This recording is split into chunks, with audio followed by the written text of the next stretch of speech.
لیکن اگر یہاں سے کوئی صاحبان اسٹیٹمنٹ دے دیتے ہیں کہ جی ہم تو ملٹری آپریشن کریں گے، کسی کا باپ بھی نہیں روک سکتا، ایسے تو مسئلے حل نہیں ہوتے، ملک ایسے چلتے ہیں۔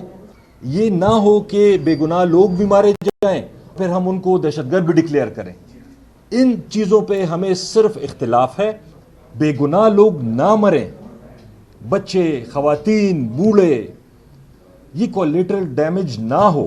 ہم نے امیر مقام صاحب کو بھی انوائٹ کیا ہے، ہم سراج الحق صاحب کو بھی انوائٹ کریں گے، مولانا فضل الرحمان کو بھی۔ ہم چاہتے ہیں کہ جتنے بھی پولیٹیکل فورسز ہیں، چاہے وہ اسمبلی کے اندر ہیں یا اسمبلی کے باہر ہیں، اس ایک مقصد کے لیے، صوبے کے امن کے لیے ہمیں ایک ہو کے بیٹھ کے مل کے فیصلے کرنے پڑیں گے۔ امپورٹنٹ ایشو ہمارے صوبے کا اس وقت امن و امان کا ہے، افغانستان کے جو بارڈر پہ سچویشن ہے اس کا ہے، اور صوبے کے امن کے لیے، صوبے کے لوگوں کی زندگیوں کے لیے ہم ہر کوشش کریں گے۔ ہم ہر ایک کے ساتھ بیٹھنے کو تیار ہیں۔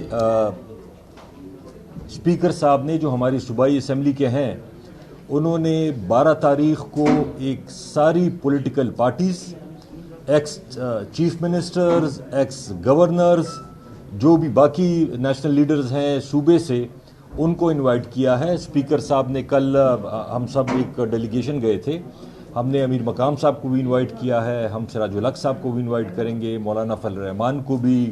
ہم چاہتے ہیں کہ جتنے بھی پولیٹیکل فورسز ہیں، چاہے وہ اسمبلی کے اندر ہیں یا اسمبلی کے باہر ہیں، اس ایک مقصد کے لیے، صوبے کے امن کے لیے ہمیں ایک ہو کے بیٹھ کے مل کے فیصلے کرنے پڑیں گے، کیونکہ یہ ایک پولیٹیکل پارٹی کا یا ایک حکومت کا اکیلے کا کام نہیں ہے۔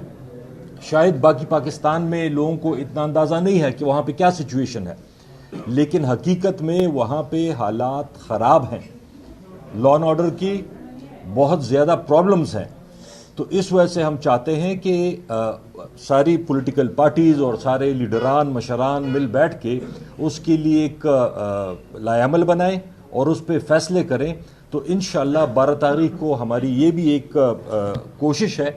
ایک اس میں ضرور یہ بات کہوں گا کہ جو ایک بات مس ریپریزنٹیشن کی جاتی ہے کہ جی ہم کوئی دہشت گردوں کے دوست ہیں یا ہم ان کے کوئی خیر خواہ ہیں، ہر ایک آدمی یہ چاہتا ہے کہ دہشت گردی نہ ہو، دہشت گردی ختم ہو جائے، صوبے میں امن آ جائے، کاروبار ہو، روزگار ہو، لیکن اختلاف صرف طریقہ کار پہ ہے۔ ہم یہ چاہتے ہیں کہ دہشت گردی کے خلاف جو بھی اقدامات کرنے پڑیں صوبائی حکومت، وفاقی حکومت مل کے لے، لیکن اس میں لارج سکیل ڈسپلیسمنٹ نہ ہو۔ یہ نہ ہو کہ لاکھوں لوگ دربدر ہو جائیں، گھروں سے اپنے نکل آ کے ان کو آپ کیمپوں میں ٹھہرا دیں اور ان کا پتہ نہیں چلتا کہ مہینوں تک، سالوں تک وہ ادھر بیٹھے رہیں گے، سردیاں آ رہی ہیں، اور ان کا پھر واپسی کا کوئی پلان نہ ہو، ان کی کمپنسیشن نہ ہو۔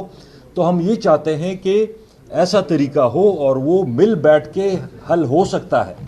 لیکن اگر یہاں سے کوئی صاحبان اسٹیٹمنٹ دے دیتے ہیں کہ جی ہم تو ملٹری آپریشن کریں گے، کسی کا باپ بھی نہیں روک سکتا، ایسے تو مسئلے حل نہیں ہوتے، ملک ایسے چلتے ہیں، سیاست ایسے ہوتی ہے۔ دوسری بات، ہم یہ چاہتے ہیں کہ جو کولیٹرل ڈیمیج ہے یہ نہ ہو، بے گناہ لوگ نہ مریں، بچے، خواتین، بوڑھے، یہ کولیٹرل ڈیمیج نہ ہو، اور اگر کہیں غلطی سے ہو بھی جائے، اول تو ہونے نہیں چاہیے، لیکن اگر کہیں سے ہو بھی جائے پھر بھی اس کو پراپر انکوائری ہو کے اس کی کمپنسیشن ہونی چاہیے۔ یہ نہ ہو کہ بے گناہ لوگ بھی مارے جائیں پھر ہم ان کو دہشت گرد بھی ڈکلیئر کریں۔ ان چیزوں پہ ہمیں صرف اختلاف ہے۔ باقی ہم یہ چاہتے ہیں کہ ساری پولیٹیکل پارٹیز، گورنمنٹ مل بیٹھ کے صوبے کے امن کے لیے ایک حل نکالیں، اور دیر پا ہو اور امپلیمنٹیبل ہو اور پریکٹیکل ہو۔ بہت شکریہ۔